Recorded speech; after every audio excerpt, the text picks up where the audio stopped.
মাধৱৰ পৰস্পৰ আইবা মহাভাগ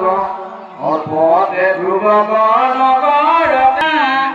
সুখে যায় ৰাজা কি বলো মই মতে কহন্ত ৰাজা কনাৰদে দেৱে সত্যগুণে ধৰিলা বল সুৰে বিশ্বলে জান মেঘ কবি আয়ন কমল ধ্ৰুৱ নীতি কুন্দলতি কৰে জাতি কাৰ জয় হৃদয়ত মণিময় হাৰ